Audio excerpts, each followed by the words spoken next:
Hi learners, welcome to I Plus Training Solutions.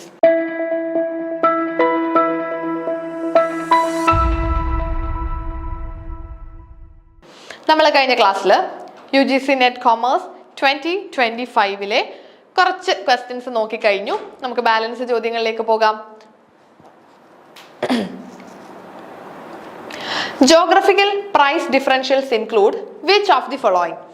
Geographical price differentials ഇതൊക്കെ നമ്മുടെ pricing methods ആണ് കേട്ടോ. പല പ്രൈസിംഗ് മെത്തേഡ്സ് ആണ്.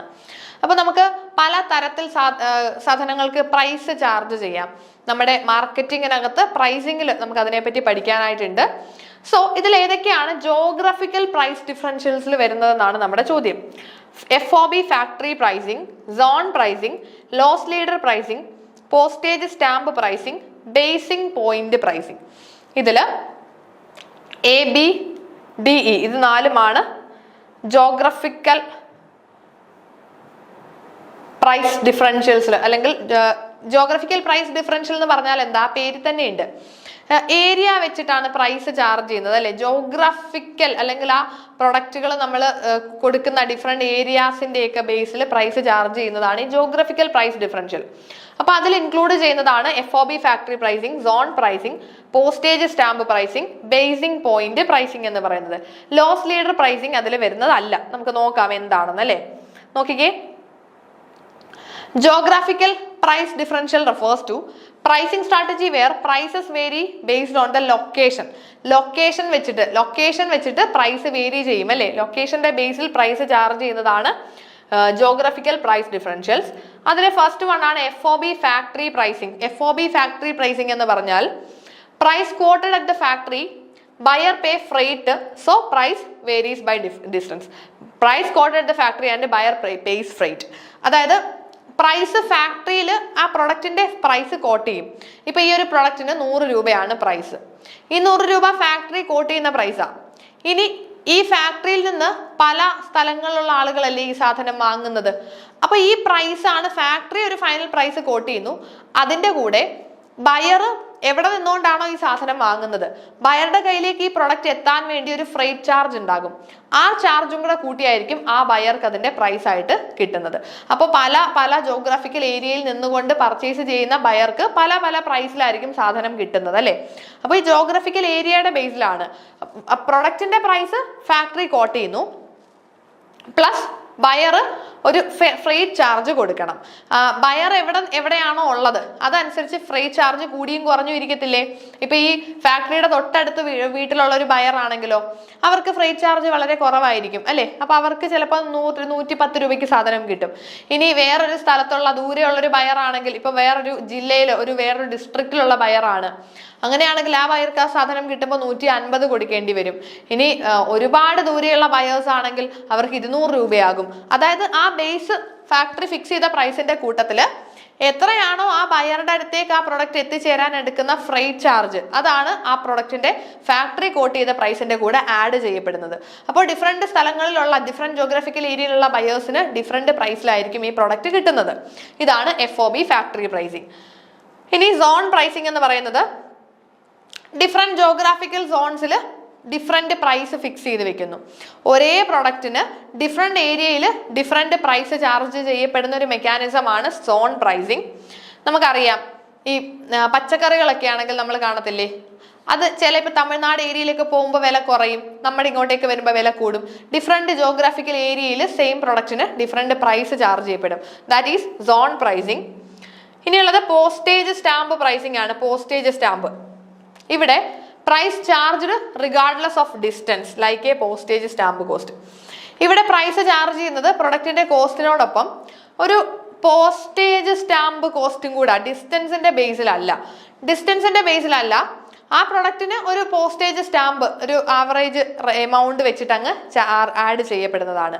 അപ്പോൾ അടുത്തുള്ള കസ്റ്റമർക്കും ദൂരെയുള്ള കസ്റ്റമർക്കും ഒരേ വിലയിലായിരിക്കും സാധനം കിട്ടുന്നത് അല്ലേ.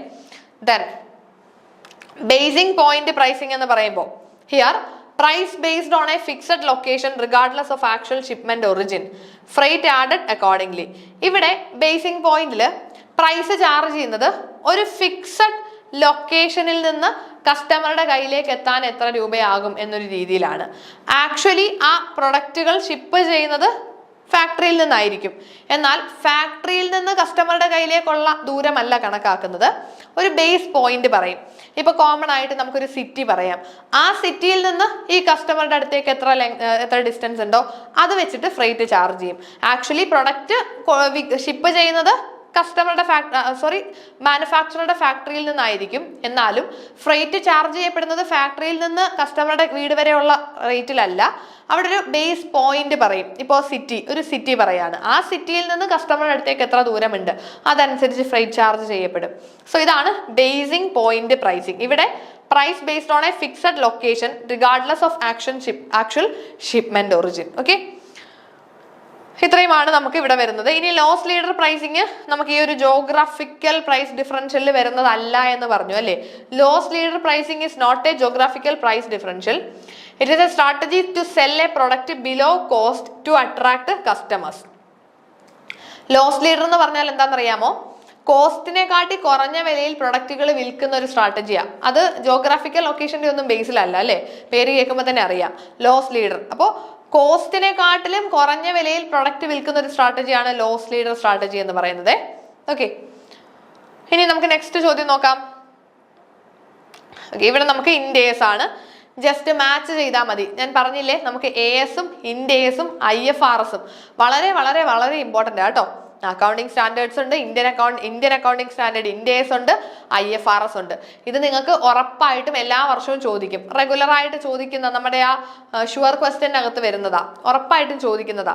അത് മാച്ച് ദി ഫോളോയിങ് ആയിട്ട് തന്നെ എല്ലാ പ്രാവശ്യവും ചോദിക്കും. അതുകൊണ്ട് സ്റ്റാൻഡേർഡുകളുടെ പേരുകളും നമ്പറിങ്സും മറക്കാതെ പഠിച്ചു വെക്കണം. നോക്കിക്കേ, ഇൻഡേഴ്സ് 2 എന്ന് പറയുന്നത് ഏതാണ്? Property plant and equipment, fair value measurement, inventory, business combination അല്ലെ. ഇൻവെന്ററീസ് ആണല്ലേ 2 വരുന്നത്. ഇൻഡേഴ്സ് 16 ഏതാണ്? ഇൻഡേഴ്സ് 16 ഇൻഡേഴ്സ് 103, ഇൻഡേഴ്സ് 113. സിമ്പിൾ ആയിട്ട് നമുക്ക് മാച്ച് ചെയ്യാം. നോക്കിക്കേ, ഇൻഡേഴ്സ് 2 ഇൻവെന്ററീസ് ആണ്. It deals with accounting for inventory. ഇൻവെന്ററീസിനെ എങ്ങനെ മെഷർ ചെയ്യണം, വാല്യൂ ചെയ്യണം, ഡിസ്ക്ലോസ് ചെയ്യണം എന്നിങ്ങനെയുള്ള കാര്യങ്ങളാണ് ഇൻഡേഴ്സ് 2 പറയുന്നത്. നിങ്ങൾ ഓരോ സ്റ്റാൻഡേർഡിന്റെയും അകത്തേക്കുള്ള കാര്യങ്ങളെ പോയി പഠിച്ചില്ലെങ്കിലും കുഴപ്പമില്ല, സ്റ്റാൻഡേർഡുകളുടെ പേരുകൾ കൃത്യമായിട്ട് പഠിക്കണം. Then Ind AS 16 property plant and എക്യുപ്മെന്റുകളാണ്. നമ്മുടെ ടാഞ്ചിബിൾ ഫിക്സഡ് അസറ്റുകൾ ഉണ്ടല്ലോ, ടാഞ്ചിബിൾ ഫിക്സഡ് അസറ്റുകളുടെ റെക്കഗ്നിഷൻ, മെഷർമെന്റ്, ഡിപ്രീസിയേഷനെ പറ്റിയിട്ടൊക്കെ ഇൻഡേഴ്സ് 16 PPEയിൽ പറയുന്നുണ്ട്. ഇൻഡേഴ്സ് 103 ബിസിനസ് കോമ്പിനേഷൻസ് ആണ്. ബിസിനസ് കോമ്പിനേഷൻസ് ഈ ബിസിനസ്സുകളുടെ അക്വിസിഷൻ, മെർജറുമായിട്ട് ബന്ധപ്പെട്ടുള്ള കാര്യങ്ങളാണ് അവിടെ പറയുന്നത്. ദെൻ ഇൻഡേഴ്സ് 113 ഫെയർ വാല്യൂ, ഇപ്പം എങ്ങനെയാണ് ഫെയർ വാല്യൂ മെഷർ ചെയ്യുന്നത് അതുമായിട്ട് ബന്ധപ്പെട്ടുള്ള കാര്യങ്ങൾ പറയുന്നുണ്ട്. ഓക്കെ, നെക്സ്റ്റ് ചോദ്യം നോക്കിക്കേ. Which of the following types of FDI include creation of new asset and production facility in the country? FDI ആണ്, ഫോറിൻ ഡയറക്റ്റ് ഇൻവെസ്റ്റ്മെന്റ്. നമുക്ക് FDIയും FPIയും പഠിക്കാനുണ്ട് അല്ലെ. ഫോറിൻ ഡയറക്റ്റ് ഇൻവെസ്റ്റ്മെന്റും ഫോറിൻ പോർട്ട്ഫോളിയോ ഇൻവെസ്റ്റ്മെന്റും. എന്താ ഇത് തമ്മിലുള്ള വ്യത്യാസം? ഇതിന്റെ ആ ഒരു കോൺസെപ്റ്റ് നിങ്ങൾ ഒന്ന് പഠിച്ചു വെച്ചോണം കേട്ടോ. ഫോറിൻ ഡയറക്റ്റ് ഇൻവെസ്റ്റ്മെന്റ് എന്ന് പറയുന്നത് ഇത്രയും നിങ്ങൾ ഓർത്താൽ മതി. ആ ഇൻവെസ്റ്റ്മെന്റ് നടത്തുന്നത് ഒരു ലോങ് ലാസ്റ്റിംഗ് ഇൻട്രസ്റ്റിന് വേണ്ടിയിട്ടാണ് എന്നുണ്ടെങ്കിൽ that is A foreign direct investment. ഇനി അല്ല, നമ്മൾ ഷോർട്ട് ടേമിലേക്കൊക്കെ ലോങ് അല്ലെങ്കിൽ ഒരു ലാസ്റ്റിംഗ് റിലേഷൻഷിപ്പോ ലാസ്റ്റിംഗ് ഇൻട്രസ്റ്റോ ഒന്നും കീപ്പ് ചെയ്യാനല്ല, നമുക്ക് ജസ്റ്റ് പ്രോഫിറ്റ് കിട്ടണം എന്നൊരു ലക്ഷ്യം മാത്രമേ ഉള്ളൂ എങ്കിൽ അത് ഫോറിൻ പോർട്ട്ഫോളിയോ ഇൻവെസ്റ്റ്മെന്റാണ്. നമുക്ക് എക്സാമ്പിൾ പറയാം. ഇപ്പോൾ ഷെയറുകളിൽ ഇൻവെസ്റ്റ് ചെയ്യുന്നു. ഇന്ത്യയിൽ ഇപ്പൊ നമ്മൾ ഫോറിൻ കമ്പനിയുടെ ഷെയറുകളിൽ ഇൻവെസ്റ്റ് ചെയ്യുന്നു. അതൊരു FPI ആണ്, ഫോറിൻ പോർട്ട്ഫോളിയോ ഇൻവെസ്റ്റ്മെന്റാ. എന്തുകൊണ്ടാണെന്നറിയാമോ? ആ ഷെയറുകൾ എന്ന് പറഞ്ഞാൽ നമ്മൾ കാലാകാലങ്ങളൊന്നും ഹോൾഡ് ചെയ്തില്ല. നമ്മൾ വില കുറയുമ്പോൾ വാങ്ങി വില കൂടുമ്പോൾ വിൽക്കും. ജസ്റ്റ് നമുക്ക് ആ പ്രൈസ് ഡിഫറൻസിൽ നിന്ന് പ്രോഫിറ്റ് ഉണ്ടാക്കണമെന്നേ ഉള്ളൂ. അല്ലാതെ ആ കമ്പനിയിൽ ഒരു ലാസ്റ്റിംഗ് ഇൻട്രസ്റ്റോട് കൂടി ഒന്നും ആയിരിക്കില്ല നമ്മൾ ഈ ഷെയർസിലും മറ്റും ഇൻവെസ്റ്റ് ചെയ്യുന്നത്. എന്നാൽ ഫോറിൻ ഡയറക്റ്റ് ഇൻവെസ്റ്റ്മെന്റ് എന്ന് പറഞ്ഞാൽ നമ്മൾ US പോയിട്ട് അവിടെ ഒരു ഫാക്ടറി തുടങ്ങി, അല്ലെങ്കിൽ അവിടെ ഒരു ബിസിനസ് സ്റ്റാർട്ട് ചെയ്യുന്നു. ഇതൊക്കെ ഒരു ലോങ് ലാസ്റ്റിംഗ് ഇൻട്രസ്റ്റ് കീപ്പ് ചെയ്യാൻ വേണ്ടി നടത്തുന്ന ഇൻവെസ്റ്റ്മെന്റുകളാണ്. അതുകൊണ്ട് അതിനെ ഫോറിൻ ഡയറക്റ്റ് ഇൻവെസ്റ്റ്മെന്റ് എന്ന് പറയാം. ഇവിടെ നമുക്ക് ചോദിച്ചേക്കുന്നത് ഫോറിൻ ഡയറക്റ്റ് ഇൻവെസ്റ്റ്മെന്റ് FDI പല ടൈപ്പ് ഉണ്ട് അല്ലെ, പല ടൈപ്സ് ഓഫ് FDI നമ്മൾ പഠിക്കുന്നുണ്ട്. So creation of new asset and production facility in the country. നമ്മൾ ഏത് രാജ്യത്താണോ പോയി ഇൻവെസ്റ്റ്മെന്റ് നടത്തുന്നത് ആ രാജ്യത്ത് പുതിയൊരു പ്രൊഡക്ഷൻ ഫെസിലിറ്റി നമ്മൾ ക്രിയേറ്റ് ചെയ്യുന്നു, പുതിയൊരു ഫെസിലിറ്റി ക്രിയേറ്റ് ചെയ്യുന്നു, ന്യൂ അസറ്റുകൾ ക്രിയേറ്റ് ചെയ്യുന്നു. ഇങ്ങനെയൊക്കെ ഉള്ളത് ഇതിൽ ഏത് ഇൻവെസ്റ്റ്മെന്റിനെയാണ്? യെസ്, ഗ്രീൻഫീൽഡ് ഇൻവെസ്റ്റ്മെന്റുകളാണ് അല്ലേ. നമ്മൾ പലതരത്തിലുള്ള ഇൻവെസ്റ്റ്മെന്റ്സ് പഠിക്കുന്നുണ്ട്. അതിൽ ഗ്രീൻഫീൽഡ് ഇൻവെസ്റ്റ്മെന്റ് ആണ് നമ്മൾ എൻറ്റയർലി ഒരു പുതിയ കമ്പനി അല്ലെങ്കിൽ ഒരു പുതിയ പ്രൊഡക്ഷൻ ഫെസിലിറ്റി ഒന്നേന്ന് പറഞ്ഞ് സ്റ്റാർട്ട് ചെയ്യുക. എവിടാ? ഫോറിൻ കൺട്രിയിൽ പോയിട്ട്, ഫ്രം ദ സ്ക്രാച്ച്. അങ്ങനെയാണെങ്കിൽ അതിനെ നമുക്ക് ഗ്രീൻഫീൽഡ് ഇൻവെസ്റ്റ്മെന്റ് എന്ന് പറയാം. So greenfield investment means a foreign company build new production facility or asset from scratch in the host country. Host country എന്ന് പറഞ്ഞാൽ ഏത് രാജ്യത്താണോ നമ്മൾ പോയി ബിസിനസ് ചെയ്യുന്നത് ആ കൺട്രിയാണ് ഹോസ്റ്റ് കൺട്രി.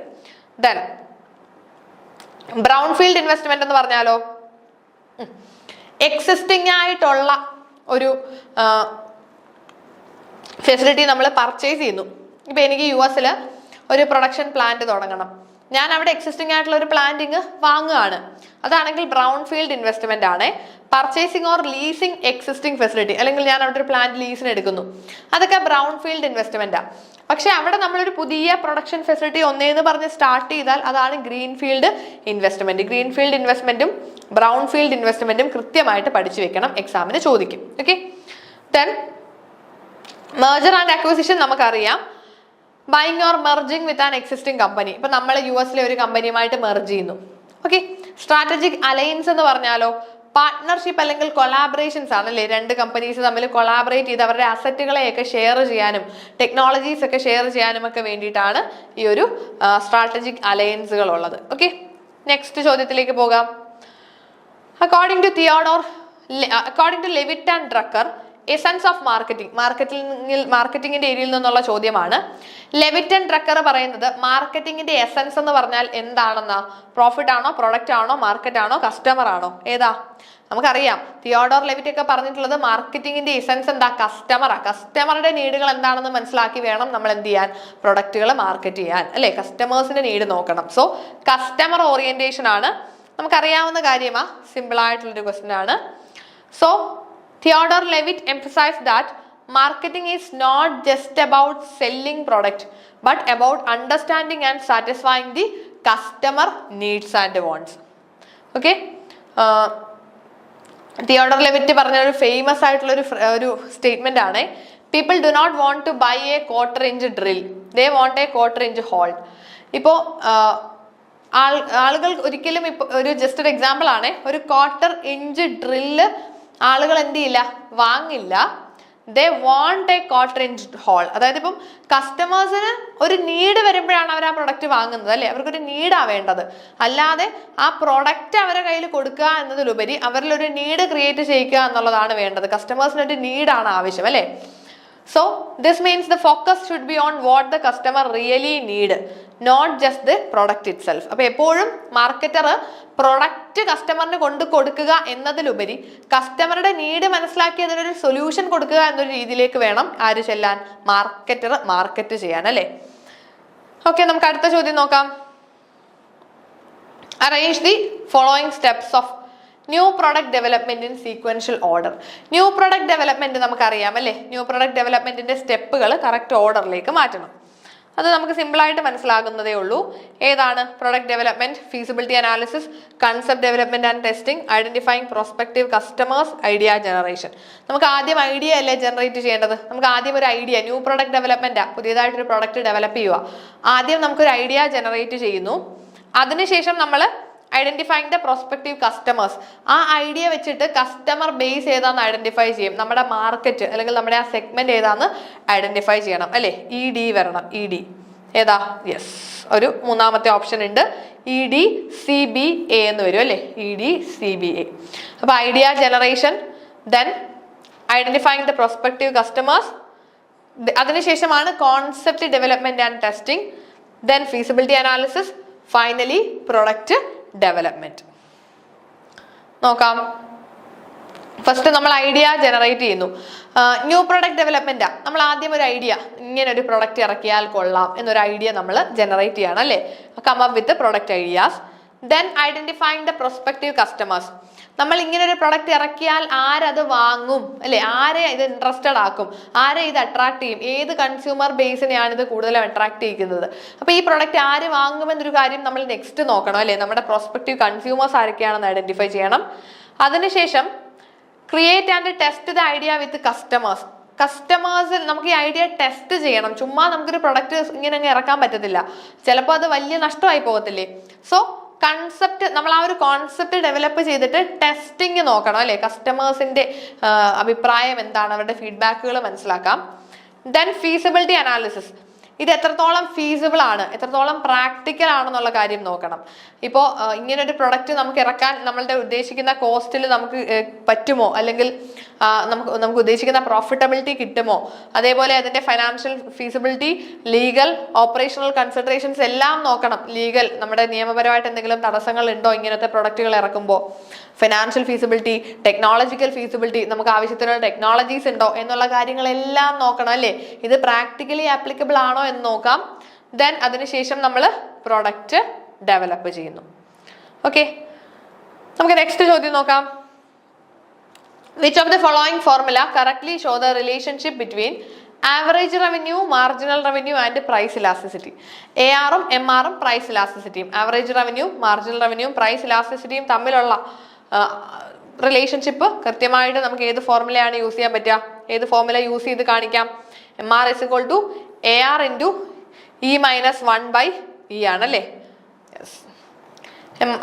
AR എന്ന് പറഞ്ഞാൽ average revenue, that is the price of the product ആണ് ആവറേജ് റവന്യൂ അല്ലെ, ഒരു പെർ യൂണിറ്റ് പ്രൊഡക്റ്റിന്റെ പ്രൈസ് ആണ് average revenue.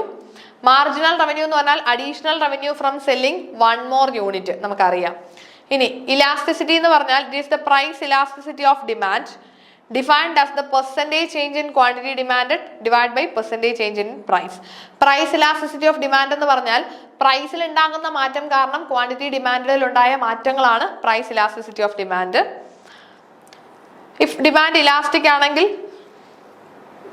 E greater than 1 ആയിരിക്കും അല്ലേ, ഇലാസ്റ്റിക് ആണെങ്കിൽ E greater than 1, that means price കുറയ്ക്കുമ്പോൾ ടോട്ടൽ റവന്യൂ കൂടും. അപ്പോൾ MR 0യെക്കാട്ടിലും മുകളിലായിരിക്കുമെന്ന് അസ്യൂം ചെയ്യാം. ഡിമാൻഡ് ഇൻഇലാസ്റ്റിക് ആണെങ്കിൽ ഇലാസ്റ്റിസിറ്റി 1ലും കുറവായിരിക്കും. Lowering prices decrease the total revenue. അപ്പം പ്രൈസ് നമ്മൾ കുറയ്ക്കുമ്പോൾ എന്ത് കുറയും? ടോട്ടൽ റവന്യൂ കുറയുമെന്ന് പറയുന്നു. അപ്പൊ MR 0യെക്കാട്ടിലും കുറവായിരിക്കും. ഇഫ് ഡിമാൻഡ് യൂണിറ്റ് ഇലാസ്റ്റിക് ആണെങ്കിൽ ഇലാസ്റ്റിസിറ്റി 1 ആണ്. അതായത് പ്രൈസ് നമ്മൾ കുറയ്ക്കുമ്പോഴും സെയിം പ്രൊപ്പോർഷനിൽ തന്നെയാണ് ഡിമാൻഡിൽ ഒരു ഇൻക്രീസ് വരുന്നത്. അപ്പൊ അതിൽ നമുക്ക് നെറ്റ് ഇഫക്റ്റ് ഇല്ല. ദാറ്റ് ഈസ് MR അവിടെ മാർജിനൽ റവന്യൂ 0 ആയിരിക്കും. ഇത് ഒരുപാട് ഡീറ്റെയിൽഡ് ആയിട്ടുള്ള കാര്യങ്ങളാണ്, ജസ്റ്റ് ഒന്ന് പറഞ്ഞു പോകുന്നേ ഉള്ളൂ. നമുക്ക് ക്ലാസ്സുകളിൽ കൃത്യമായിട്ട് ഇതിനെപ്പറ്റി ഡീറ്റെയിൽഡ് ആയിട്ട് ഡിസ്കസ് ചെയ്യുന്നുണ്ട്. ഓക്കെ, ഇനി next one is arm's length price as per section 92F is the price applied or proposed to be applied when. arm's length price എന്ന് പറഞ്ഞിട്ടൊരു സ്റ്റേറ്റ്മെന്റ് നമ്മൾ കേട്ടിട്ടില്ലേ, ഇൻകം ടാക്സിലൊക്കെ നമ്മൾ പഠിക്കുന്നുണ്ട്. arm's length price എന്ന് പറഞ്ഞാൽ ഒരു കൈ അകലത്തിലുള്ള, അതല്ലേ arm's length. അപ്പോൾ റിലേറ്റഡ് പാർട്ടീസ് തമ്മിൽ ട്രാൻസാക്ഷൻ നടക്കുമ്പോൾ, ഇപ്പൊ നമ്മളുടെ ഒരു റിലേറ്റഡ് പാർട്ടി ഉണ്ട്, നമ്മളൊരു റിലേറ്റഡ് പാർട്ടിയുമായിട്ട് ട്രാൻസാക്ഷൻസ് നടത്തുമ്പോൾ അവിടെ നമ്മൾ അതിന്റെ പ്രൈസ് കാണിക്കേണ്ടത് ഏത് പ്രൈസിലാ? നമ്മൾ അൺറിലേറ്റഡ് പാർട്ടീസ് ആയിരുന്നു എങ്കിൽ നമ്മൾ എത്ര രൂപയായിരിക്കും ഈ ട്രാൻസാക്ഷൻസിൽ ചാർജ് ചെയ്യുന്നത്? ഇപ്പൊ ഞാൻ എൻ്റെ ഒരു കാറ് എൻ്റെ ബ്രദറിന് കൊടുക്കുകയാണ്, അപ്പോൾ ഞങ്ങൾ റിലേറ്റഡ് പാർട്ടീസാ അല്ലേ. ഇപ്പൊ ഇത് ഞാൻ പുറത്തൊരാൾക്കാണ് ഈ കാറ് വിറ്റിരുന്നത് എങ്കിൽ ഞാൻ എത്ര രൂപയ്ക്ക് വിറ്റേനെ? അതാണ് ആംസ് ലെങ്ത് പ്രൈസ് എന്ന് പറയുന്നത്. ഓക്കെ, റിലേറ്റഡ് പാർട്ടീസ് തമ്മിൽ ട്രാൻസാക്ഷൻ നടത്തുമ്പോൾ ഇവർ അൺറിലേറ്റഡ് ആയിരുന്നു എങ്കിൽ എത്ര പ്രൈസിന് ട്രേഡ് നടത്തിയേനെ? That is arm's length price. അപ്പൊ ആംസ് ലെങ്ത് പ്രൈസ് എന്താണെന്നാ ചോദിച്ചേക്കുന്നത് നോക്കിക്കേ. Two unrelated person enter into a transaction in uncontrolled condition. Two related person enter into a transaction in uncontrolled condition. അല്ല, related person അല്ല. Two unrelated person enter into a transaction in controlled condition അല്ല, uncontrolled condition ആണ് അല്ലേ. Two related person enter into a transaction in controlled condition അല്ല. ഇവിടെ unrelated person normal കണ്ടീഷൻസിൽ, unrelated persons normal കണ്ടീഷൻസിൽ അവർ ട്രാൻസാക്ഷൻ നടത്തുമ്പോൾ എത്രയാണ് അവർ ചാർജ് ചെയ്യുന്ന പ്രൈസ്, അതാണ് ആംസ് ലെങ്ത് പ്രൈസ്. അപ്പൊ നമുക്ക് ഓപ്ഷൻ 1 ആണ് കറക്റ്റ് ആൻസർ ആയിട്ട് വരുന്നത്. സോ ആംസ് ലെങ്ത് പ്രൈസിനെ ഇൻകം ടാക്സ് ആക്ടിൽ 92F ഡിഫൈൻ ചെയ്യുന്നത്. Price that unrelated persons would agree upon when they transact under normal market conditions without any pressure or control from each other. So unrelated persons ആയിരിക്കണം, uncontrolled condition ആയിരിക്കണം. Okay, arm's length price reflect the fair market value what two independent parties would agree upon. Okay, രണ്ട് independent parties ഇവർ unrelated ആയിരുന്നു എങ്കിൽ അവര് എത്ര പ്രൈസിനാണോ ആ ഒരു ട്രാൻസാക്ഷൻ എഗ്രി ചെയ്യുന്നത് അതാണ് ആംസ് ലെങ്ത് പ്രൈസ് കൊണ്ട് ഉദ്ദേശിക്കുന്നത്. ഓക്കെ, അടുത്ത ചോദ്യം നോക്കാം. The type of market where few sellers are selling competing product to many buyers. ഇത് ഏത് മാർക്കറ്റാണ്? നമ്മുടെ എക്കണോമിക്സിലെ ഭാഗമാണ് അല്ലെ, എക്കണോമിക്സിൽ നിന്നുമുള്ളൊരു ക്വസ്റ്റ്യൻ ആണ്. നമുക്കറിയാം ഒളിഗോപോളി, മോണോപോളി, ഡ്യുവോപോളി, അതേപോലെ പെർഫെക്റ്റ് കോമ്പറ്റീഷൻ, മോണോപോളിസ്റ്റിക് കോമ്പറ്റീഷൻ, ഇങ്ങനെയുള്ള പല പല മാർക്കറ്റ് ഫോംസ് നമ്മൾ പഠിക്കുന്നുണ്ട്. ഇതിൽ ഫ്യൂ സെല്ലേഴ്സ് എന്ന് കേൾക്കുമ്പോൾ തന്നെ ഏത് നമ്മൾ എടുക്കും? ഒളിഗോപോളി എടുക്കും അല്ലെ. Oligopoly, oligo means A few, oligo means A few. Few seller എന്ന് കേട്ടാൽ തന്നെ ഒളിഗോപോളി ആണെന്ന് നമുക്ക് നോക്കാം, വേറെ ഒന്നും ചിന്തിക്കേണ്ട, കണ്ണും പൂട്ടി ആൻസർ ചെയ്യാം അല്ലെ. Selling competing product to many buyers. മോണോപോളിയുടെ പ്രത്യേകത എന്താ? ഒരു സെല്ലറേ ഉള്ളൂ, ഒരൊറ്റ സെല്ലറും കുറേ ബയേഴ്സും ഉള്ള മാർക്കറ്റ് കണ്ടീഷൻ ആണ് മോണോപോളി. അവിടെ ക്ലോസ് സബ്സ്റ്റിറ്റ്യൂട്ടുകളില്ല. Seller has full control over the price. Seller price maker ആണ് മോണോപോളിയിൽ അല്ലെ. മോണോപോളിസ്റ്റിക് എന്ന് പറഞ്ഞാൽ മെനി സെല്ലേഴ്സ് ആണ്. സെല്ലേഴ്സ് ഓഫർ ഡിഫറൻഷിയേറ്റഡ് പ്രൊഡക്റ്റുകളായിരിക്കും അവർ ഓഫർ ചെയ്യുന്നത്. ഒളിഗോപ്പൊളി എന്ന് പറഞ്ഞാൽ ഫ്യൂ സെല്ലേഴ്സും മെനി ബയേഴ്സും ഉണ്ട്. Sellers may offer similar or differentiated product. Each seller decision affect others. അതാണ് ഒളിഗോപ്പൊളി. ഒളിഗോപ്പൊളിയിൽ ഒരു സെല്ലറിന്റെ ഡിസിഷൻ മറ്റൊരു സെല്ലറെ എഫക്ട് ചെയ്യുന്നുണ്ട് അല്ലേ. ദെൻ പെർഫെക്റ്റ് കോമ്പറ്റീഷൻ എന്ന് പറയുമ്പോൾ മെനി സെല്ലേഴ്സും മെനി ബയേഴ്സും ഉണ്ട്. ഹോമോജീനിയസ് പ്രൊഡക്റ്റുകളാണ്. No single seller can influence the price. പ്രൈസിനെ സെല്ലേഴ്സിനൊന്നും ഇൻഫ്ലുവൻസ് ചെയ്യാൻ പറ്റത്തില്ല. അതാണ് നമ്മുടെ പെർഫെക്റ്റ് കോമ്പറ്റീഷൻ. അപ്പോൾ നിങ്ങൾ ഈ മാർക്കറ്റ് കണ്ടീഷൻസ് പഠിച്ചു വെച്ചോണേ. Different market forms, perfect competition, monopoly, monopolistic, oligopoly, duopoly, ഇങ്ങനെയുള്ള പല പല പല മാർക്കറ്റ് ഫോമുകൾ ഉണ്ടല്ലേ. ഇത് കൃത്യമായിട്ട് പഠിക്കണം, നമുക്ക് എല്ലാ പ്രാവശ്യവും ചോദിക്കുന്നതാണ്. ഓക്കെ, നമുക്ക് അടുത്ത ചോദ്യം നോക്കാം. ഇത് നമ്മുടെ ഏറ്റവും ബേസിക് മാർക്കറ്റിംഗിന്റെ ബേസ് ക്വസ്റ്റ്യൻ. നോക്കിക്കേ, മാർക്കറ്റിംഗ് മയോപ്പിയ എന്ന് പറയുന്ന ഒരു ടേം കൊണ്ടുവന്നത് ആരാ? തിയോഡർ ലെവിറ്റ് ആണ് അല്ലേ. നമുക്കറിയാം തിയോഡർ ലെവിറ്റ് ആണ് മാർക്കറ്റിംഗ് മയോപ്പിയ എന്ന് പറഞ്ഞിട്ടൊരു ടേം കോയിൻ ചെയ്തിട്ടുള്ളത്. മാർക്കറ്റിംഗ് പഠിക്കുമ്പോൾ ആദ്യം പഠിക്കുന്നത് മാർക്കറ്റിംഗ് മയോപ്പിയ ആണ് അല്ലേ. സോ എന്താണ് marketing myopia? It is a concept introduced by Theodore Levitt in famous 1960 Harvard Business Review article. Marketing myopia Theodore Levitt കൊണ്ടുവന്നു. എന്താണ് മാർക്കറ്റിംഗ് മയോപ്പിയ? ഫേമുകൾ അവരുടെ ലോങ് ടേം കമ്മിറ്റ്മെന്റുകളെ നോക്കാതെ ഷോർട്ട് ടേം പ്രോഫിറ്റുകളിലേക്ക് പോകുമ്പോൾ വരുന്ന പ്രശ്നങ്ങളാണ് ഈ marketing myopia. So it means short sightedness in marketing. മാർക്കറ്റിംഗിലെ short sightedness, near പ്രോഫിറ്റുകളെ മാത്രം നോക്കുന്നു, ഫ്യൂച്ചറിനെ പറ്റി ചിന്തിക്കാതെ ബിസിനസ് ചെയ്യുന്നതാണ് marketing myopia. Company focus too much on their product or service instead of seeing the bigger picture, the real need and want of customers. Companies കസ്റ്റമേഴ്സിന്റെ നീഡുകളും വാണ്ടുകളും നോക്കാതെ അവരുടെ പ്രൊഡക്റ്റിനെ മാത്രം കേന്ദ്രീകരിച്ചുകൊണ്ട് ഈ പ്രൊഡക്റ്റ് ഇങ്ങനെ വിറ്റുകൊണ്ടിരിക്കുന്നു. അപ്പോൾ ഇപ്പോൾ സെയിലുണ്ട്, അപ്പോൾ നല്ല രീതിയിൽ ആ പ്രൊഡക്റ്റ് ഇങ്ങനെ വിൽക്കുന്നു. കസ്റ്റമേഴ്സിന് എന്താണ് ആവശ്യം എന്ന് നോക്കാതെ നമ്മുടെ ഷോർട്ട് ടേം പ്രോഫിറ്റുകളെ മാത്രം കേന്ദ്രീകരിച്ചുകൊണ്ട് ബിസിനസ് ചെയ്യുന്ന സമയത്ത് ഒരു പരിധി കഴിയുമ്പോൾ ഈ പ്രൊഡക്റ്റ് അങ്ങ് ഔട്ട്ഡേറ്റഡ് ആകും, കസ്റ്റമേഴ്സിന് വേണ്ടാതെ ആകും, കസ്റ്റമേഴ്സിന്റെ നീഡുകൾ സാറ്റിസ്ഫൈ ചെയ്യുന്നില്ല. അപ്പോൾ അങ്ങനെ വരുമ്പോൾ ഉള്ള ഒരു പ്രോബ്ലമാണ് മാർക്കറ്റിംഗ് മയോപ്പിയ. നമ്മുടെ നോക്കിയ മൊബൈൽ ഫോൺസിനൊക്കെ പറ്റി പോയത് marketing മയോപ്പിയയാണ്. They get trapped thinking they are selling a product, not fulfilling consumer needs. This can cause business to miss opportunity and lose relevance over time. Okay. അപ്പോൾ ഈ മാർക്കറ്റിംഗ് മയോപ്പിയ വരുമ്പോൾ ബിസിനസ്സുകൾക്ക് അവരുടെ opportunity അങ്ങ് ഇല്ലാതെ ആയി പോകും അല്ലേ. അവരുടെ ഫ്യൂച്ചറിൽ ഓപ്പർച്യൂണിറ്റീസ് ഇല്ലാതെയാകും. നോക്കിയ മൊബൈൽ ഫോണുകൾ പണ്ട് നല്ല ഡിമാൻഡ് ആയിരുന്നു, പക്ഷെ അവർ കസ്റ്റമർ ഫോക്കസ് കൊടുത്തില്ല. ആ പ്രൊഡക്റ്റിനെ മാത്രം ഫോക്കസ് ചെയ്തപ്പോഴേക്കും വേറെ പ്രൊഡക്റ്റുകൾ, വേറെ മൊബൈൽ ഫോണുകൾ മാർക്കറ്റിൽ വന്നപ്പോൾ അത് കസ്റ്റമർ നീഡുകളെ മനസ്സിലാക്കിക്കൊണ്ട് വന്നു. അപ്പോൾ നോക്കിയയുടെ കസ്റ്റമർ ബേസ് കംപ്ലീറ്റ് ആയിട്ട് അങ്ങ് പോയി, മറ്റ് പ്രൊഡക്റ്റുകളിലേക്ക് ആളുകൾ മാറി അല്ലേ. അങ്ങനെയാണ് നോക്കിയ ഔട്ട്ഡേറ്റഡ് ആയത്. ഓക്കെ, ഇനി നമുക്ക് നെക്സ്റ്റ് ചോദ്യം നോക്കാം.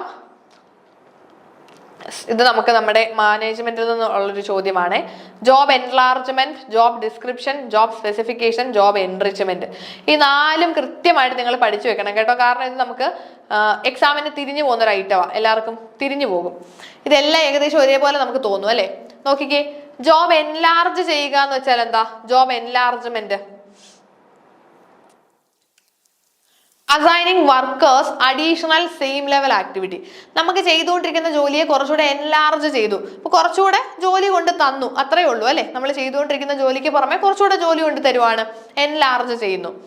ഓക്കെ, ഇനി രണ്ടാമത് ജോബ് ഡിസ്ക്രിപ്ഷൻ. ജോബ് ഡിസ്ക്രിപ്ഷൻ ആണ് ആ ഒരു ജോലിയെ പറ്റിയുള്ള കാര്യങ്ങളാണ് അല്ലെ. ആ ഒരു ജോബിലുള്ള എഡ്യൂക്കേഷൻ, സ്കിൽസ്, പേഴ്സണാലിറ്റീസ്, ഇതൊക്കെയാണ് എഡ്യൂക്കേഷൻ അല്ല, job description. List of job duty, responsibility, reporting, relationship, working condition, supervisory responsibilities. ആ ജോലിയെ പറ്റിയുള്ള കാര്യങ്ങളാണ് ജോബ് ഡിസ്ക്രിപ്ഷൻ. ഓക്കെ, ആ ജോലി എന്ന് പറഞ്ഞാൽ എന്താണ് നമ്മൾ അതിൽ ചെയ്യുന്നത്, അതല്ലേ ജോബിന്റെ ഡിസ്ക്രിപ്ഷൻ. നമ്മൾ എന്താണോ അത് ആ ഒരു ജോലിയിൽ ചെയ്യുന്നത്. ഇപ്പൊ നിങ്ങൾ ഇവിടുത്തെ മാനേജറായിട്ട് അപ്പോയിന്റ് ചെയ്യുന്നു, അപ്പൊ ആസ് എ മാനേജർ നിങ്ങൾ എന്തൊക്കെ ഡ്യൂട്ടീസ് ചെയ്യണം, അതാണ് ജോബ് ഡിസ്ക്രിപ്ഷനിൽ പറയുന്നത്. Job duty, responsibility, reporting, relationship. Job specification ആണ് ആ ജോലി ചെയ്യണമെങ്കിൽ നമുക്ക് വേണ്ട സ്കില്ലുകൾ, അങ്ങനത്തെ കാര്യങ്ങളൊക്കെ ഉണ്ടല്ലോ. Job specification, request education, skill, personality, ഏതൊക്കെ എഡ്യൂക്കേഷൻ ക്വാളിഫിക്കേഷൻ വേണം, എന്തൊക്കെ സ്കില്ലുകൾ വേണം, എത്ര വർഷം എക്സ്പീരിയൻസ് വേണം എന്നൊക്കെ പറയത്തില്ലേ, അത് ജോബ് സ്പെസിഫിക്കേഷൻ ആണ്. Job specification. ജോബ് ഡിസ്ക്രിപ്ഷൻ ഇങ്ങനെ ഓർത്താൽ മതി, ആ ജോലിയെ പറ്റി ഡിസ്ക്രൈബ് ചെയ്യുന്നു, എന്താണ് ആ ജോലിയിൽ ചെയ്യേണ്ട കാര്യം, എന്താണ് നമ്മൾ ആ ജോലിയിൽ ചെയ്യുന്നത്, ആ ജോലിയെ പറ്റി ഡിസ്ക്രൈബ് ചെയ്യുന്നതാണ് ജോബ് ഡിസ്ക്രിപ്ഷൻ. ജോബ് സ്പെസിഫിക്കേഷൻ എന്തൊക്കെ സ്പെസിഫിക് ആയിട്ടുള്ള എന്തൊക്കെ നമുക്ക് സ്കില്ലുകൾ വേണം ആ ജോലി ചെയ്യുന്നവർക്ക്, that is job specification. Job enrichment എന്ന് പറഞ്ഞാൽ അഡീഷണൽ ഓപ്പർച്യൂണിറ്റീസ് എൻറിച്ച് ചെയ്യാണ്, അതായത് ആ ജോലിക്ക് പുറമെ അഡീഷണൽ ഓപ്പർച്യൂണിറ്റീസ് ഒക്കെ കൊടുത്ത് ജോലിയെ കുറച്ചും കൂടി റെസ്പോൺസിബിൾ ആക്കുന്നതാണ് ജോബ് എൻറിച്ച്മെന്റ്. ഓക്കെ, അപ്പൊ നമുക്കിവിടെ ഓപ്ഷൻ 1 ആണ് കറക്റ്റ് ആൻസർ ആയിട്ട് വരുന്നത്. ജോബ് എൻലാർജ്മെന്റ് എന്ന് പറയുമ്പോൾ giving an employee more task of the same level. Enlarge ചെയ്യുക എന്ന് വെച്ചാൽ കുറച്ചുകൂടി ജോലി ഭാരം കൂട്ടുക എന്നുള്ളതേ ഉള്ളേ. സെയിം ലെവലിൽ തന്നെയുള്ള കൂടുതൽ ജോബുകൾ അവർക്ക് കൊടുക്കുക. ഇനി ജോബ് ഡിസ്ക്രിപ്ഷൻ ആണ് detailed list of what a job involve. ജോബിനെ പറ്റിയുള്ള description, describing about the job. ആ ജോലി എന്ന് പറഞ്ഞാൽ എന്താണ്, എന്തൊക്കെ അതിനകത്ത് ചെയ്യുന്നുണ്ട്.